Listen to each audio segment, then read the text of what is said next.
ನಮಸ್ಕಾರ ಸ್ನೇಹಿತರೆ, videos for ಪಬ್ಲಿಕ್ಗೆ ಎಲ್ರಿಗೂ ಸ್ವಾಗತ. ಸ್ನೇಹಿತರೆ, ವೋಟರ್ ಐ ಡಿ ಕಡೆಯಿಂದ ಒಂದು ಅಪ್ಡೇಟ್ ಇದೆ. ಸೊ ಆ ಅಪ್ಡೇಟ್ ಏನು ಮತ್ತು ಏನಕ್ಕೆ ಅಪ್ಡೇಟು ಅನ್ನೋದನ್ನು ಕಂಪ್ಲೀಟ್ ಡೀಟೇಲಾಗಿ ನಾನು ನಿಮಗೆ ಇವತ್ತಿನ ಈ ವಿಡಿಯೋದಲ್ಲಿ ಎಕ್ಸ್ಪ್ಲೈನ್ ಮಾಡ್ತೀನಿ. ವಿಡಿಯೋನ ಕೊನೆವರೆಗೂ ನೋಡಿ. ಇಷ್ಟ ಆದರೆ ಒಂದು ಲೈಕ್ ಮಾಡಿ. ಅದೇ ರೀತಿ ಚಾನಲ್ಗೆ ಹೊಸದಾಗಿರೋ ದಯವಿಟ್ಟು ಸಬ್ಸ್ಕ್ರೈಬ್ ಮಾಡೋದನ್ನು ಮರಿಬೇಡಿ. ಸ್ನೇಹಿತರೆ, ಇವಾಗ ಏನಂತಂದರೆ ವೋಟರ್ ಐ ಡಿಯನ್ನು ನೀವು ಅಪ್ಲೈ ಮಾಡಲೇಬೇಕು ಅಂತಂದರೆ 18 ವರ್ಷ ಆದಮೇಲೆ ವೋಟರ್ ಐ ಡಿಯನ್ನು ಹೊಸದಾಗಿ ಅಪ್ಲೈ ಮಾಡಲೇಬೇಕು. ಸೊ ಅಪ್ಲೈ ಮಾಡಬೇಕು ಅಂತಂದರೆ ಏನೇನೆಲ್ಲ ಡಾಕ್ಯುಮೆಂಟ್ಸ್ ಬೇಕು, ಅದೇ ರೀತಿ ಎಲ್ಲಿ ಅಪ್ಲೈ ಮಾಡೋದು, ಹೇಗೆ ಅಪ್ಲೈ ಮಾಡೋದು ಅನ್ನೋದನ್ನು ಕಂಪ್ಲೀಟ್ ಡೀಟೇಲಾಗಿ ನಾನು ನಿಮಗೆ ಹೇಳ್ತೀನಿ. ಸೊ ಇವಾಗ ಏನಂತಂದರೆ ವೋಟರ್ ಐ ಡಿ ಅಪ್ಲೈ ಮಾಡೋದಕ್ಕೆ ಬಿಟ್ಟಿದ್ದಾರೆ. ಅಂತಂದರೆ ನೀವು ಆನ್ಲೈನಲ್ಲೇ ಅಪ್ಲೈ ಮಾಡ್ಬೋದು. ಏನಂತಂದರೆ ನೀವು ಆ ಒಂದು ವೆಬ್ಸೈಟ್ ಇದೆ, ಸೊ ವೆಬ್ಸೈಟ್ಗೆ ಹೋಗಿ ನೀವು ರಿಜಿಸ್ಟರ್ ಆಗಿ ಆನ್ಲೈನಲ್ಲೇ ಅಪ್ಲೈ ಮಾಡ್ಕೋಬೋದು. ಸೊ ಇವಾಗ ಏನಂತಂದರೆ ಓಪನ್ ಇದೆ, ನೀವು ಬೇಕಂತಂದರೆ ಹೋಗ್ಬಿಟ್ಟು ಚೆಕ್ ಮಾಡ್ಬೋದು. ನಿಮಗೆ ವೆಬ್ಸೈಟನ್ನು ನಾನು ಹೇಳ್ತೀನಿ, ಕೊನೆವರೆಗೂ ವಿಡಿಯೋನ ನೋಡಿ. ಸೊ ಮೊದಲಿಗೆ ಏನಂತಂದರೆ ಅಪ್ಲೈ ಮಾಡಬೇಕಂತಂದರೆ ಏನೇನೆಲ್ಲ ಡಾಕ್ಯುಮೆಂಟ್ಸ್ ಬೇಕು ಅನ್ನೋದ್ರ ಬಗ್ಗೆ ನಾವು ತಿಳ್ಕೊಳ್ಳೋಣ ಮೊದಲಿಗೆ. ಸೊ ಮೊದಲಿಗೆ ಬೇಕಾಗಿರೋಂಥ ಡಾಕ್ಯುಮೆಂಟ್ಸ್ ಏನೇನಂತಂದರೆ ಆಧಾರ್ ಕಾರ್ಡ್ ಇರಬೇಕು.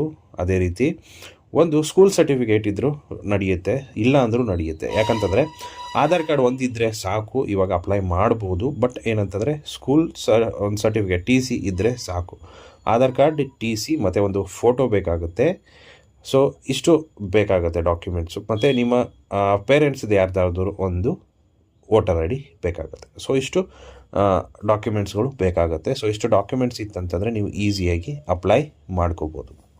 ಸೊ ನೀವು ಅಲ್ಲಿ ಇಲ್ಲಿ ಹೋಗೋ ಅವಶ್ಯಕತೆ ಇಲ್ಲ, ನಿಮ್ಮ ಮೊಬೈಲಲ್ಲೇ ಡೈರೆಕ್ಟಾಗಿ ನೀವು ಅಪ್ಲೈ ಮಾಡ್ಕೋಬೋದು. ಬಟ್ ಏನಂತಂದರೆ ಸ್ವಲ್ಪ ಸ್ಪೆಲ್ಲಿಂಗ್ಸ್, ಯಾಕಂದರೆ ಕನ್ನಡದಲ್ಲಿ ಅದು ಚೇಂಜಸ್ ನಾವು ಮಾಡೋದಕ್ಕೆ ಆಗಲ್ಲ. ಸೊ ಅದಕ್ಕೋಸ್ಕರ ಕನ್ನಡನ ನೀಟಾಗಿ ನೋಡಿಬಿಟ್ಟು ನಾವು ಕರೆಕ್ಷನ್ಸನ್ನು ಮಾಡಬೇಕಾಗತ್ತೆ. ಸೊ ಆಮೇಲೆ ಜನ್ರೇಟ್ ಆದಮೇಲೆ ಮತ್ತೆ ಕರೆಕ್ಷನ್ಸ್ ಮಾಡೋದು ತುಂಬ ಒಂದು ಪ್ರಾಬ್ಲಮ್ ಆಗುತ್ತೆ.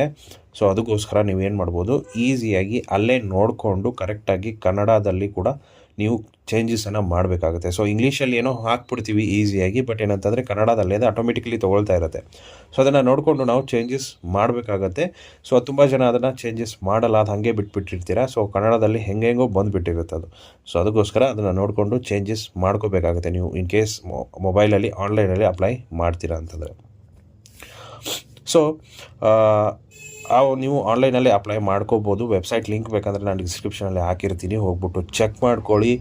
ಸೊ ಇನ್ನು ಯಾರೆಲ್ಲ ಅಪ್ಲೈ ಮಾಡಿಲ್ಲ, ಆನ್ಲೈನಲ್ಲಿ ಅಪ್ಲೈ ಮಾಡ್ಕೊಳ್ಳಿ ಅಂತ ಹೇಳೋದಕ್ಕೆ ಇಷ್ಟಪಡ್ತೀನಿ. ಸೊ ಎಷ್ಟು ಸ್ನೇಹಿತರೆ ಇವತ್ತಿನ ವಿಡಿಯೋ ಇಷ್ಟ ಆಗಿದೆ ಅಂದ್ಕೊಂಡಿದ್ದೀನಿ. ಸೊ ಲೈಕ್ ಮಾಡಿ, ಶೇರ್ ಮಾಡಿ, ಸಬ್ಸ್ಕ್ರೈಬ್ ಮಾಡೋದನ್ನು ಮರಿಬೇಡಿ. Thank you so much.